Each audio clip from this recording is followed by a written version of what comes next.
Hello, this is Jonah Rosenblum, sports reporter with the Record-Courier, and welcome to Portage Football Live. I'm coming to you from our headquarters in Kent, Ohio.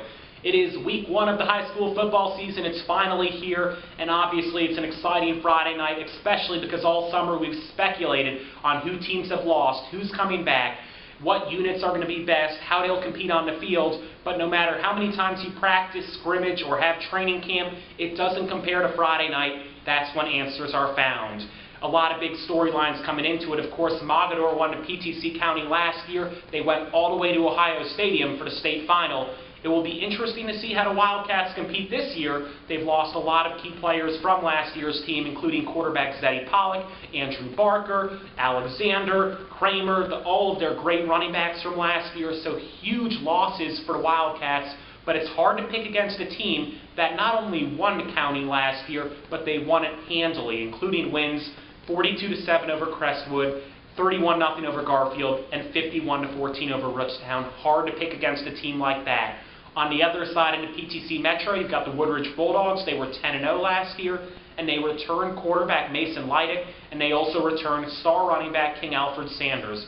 Both of those players are incredible. They produced on a very high level in 2015. One would expect the same in 2016, and the Bulldogs, as a result, are the clear favorites entering the year. Let's go to the county division for a couple of other interesting stories.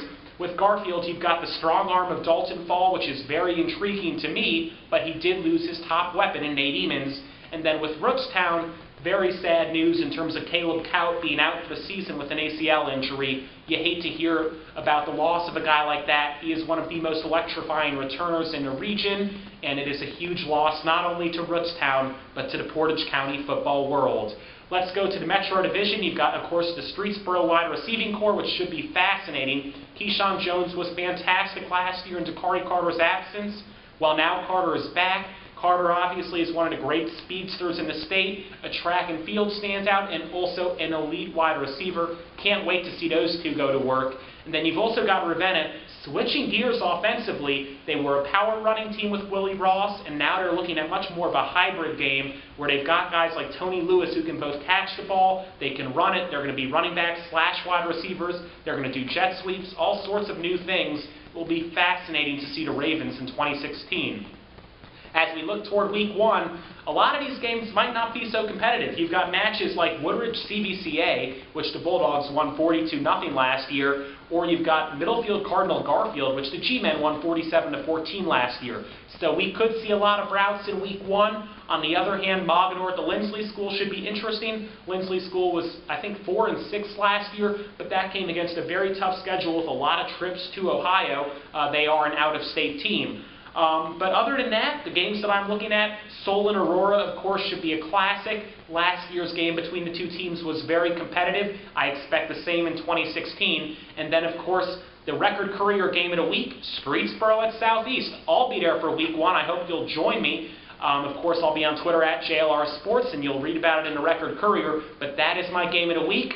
For more on it and why I picked it as the game of the week, follow me as I tour Streetsboro and Palmyra Township.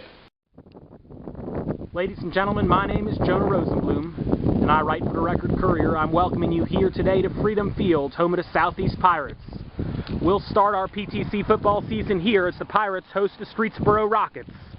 The Rockets and Pirates are both starting brand new quarterbacks, but for Streetsboro it's likely the same spread scheme that has succeeded in years past, and they certainly have the speed to do it with Dakari Carter and Keyshawn Jones in the receiving corps. I think it's special, and we're lucky, and and we're healthy, and we have to continue to be healthy, and I think it's something that teams have to focus on. And the scarier part is that our 3, 4, and 5, and 6 receivers have good speed as well. It's not like Keyshawn and Dakari are only 2 fast guys. So we have a lot to look forward to, and not just with Dakari and Keyshawn.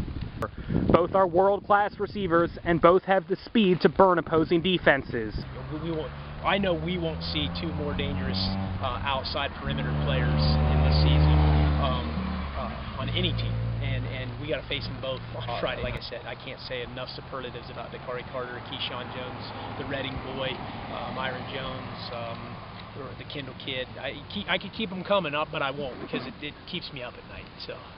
The Pirates will counter with an experienced backfield, Avery Munger at cornerback, Kyle Stoll at safety. These are both guys that the coaching staff has great confidence in, and Munger has experience guarding the opposing team's best wide receivers. But for Munger, this will be one of the greater challenges he'll likely see all year. You know, Dominic had a lot of numbers last year, but that's because Avery Munger did a great job for us on the other side, singled up a lot of times on their best receiver. It's hard to say that we're going to take one of those two away because who's the best receiver? They're both dynamite. For Southeast, this is traditionally a running team, and that will likely stay the same in 2016, although the coaching staff would like to see more balance. Kyle Stoll will be the brand new running back. He'll be counted on to take carries and take pressure off of the brand new signal caller in Dylan Rogers, who quarterbacked the junior varsity last year. You know, for whatever reason, Dylan Rogers is ice water in his veins. You know, I mean, he's I can't describe him. He's not cocky by any means, but he's not afraid of the moment either. For Southeast, much of the team's strength resides in its defense. Kyle Pruitt on the defensive line, Eric Lowe with 100+ tackles in the linebacker corps last year, and then, of course, that defensive backfield that we've already talked about. Ladies and gentlemen, I'll be joining you here in Palmyra Township on Friday evening as we kick off the football season with the Streetsboro Rockets and the Southeast Pirates.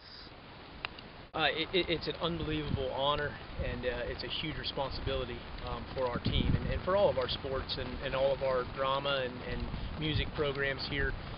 You know, having a district of 5 different townships, the high school here is our centerpiece, and so many things happen here, take place here, the community here, and when you're on Friday nights and you're the centerpiece of what's happening in all 5 townships, it's a pretty special and humbling thing to know that everyone in the 5 townships are going to come to one place and they're coming to watch you play. Freedom Field and Don Fedorchak facility will be full on Friday, fair week or not, and it's pretty exciting. Across the board, I think it's a great place to be, and I think it's a diamond in the rough that you know, I took the job 12 years ago, and I had 2 older coaches, head coaches, you know, who coach at different schools, and said, you know, it's a sleeping giant, and I think Streetsboro is starting to awake right now in the community, with the school district, with the football program, and the other sports programs. I think we're a sleeping giant.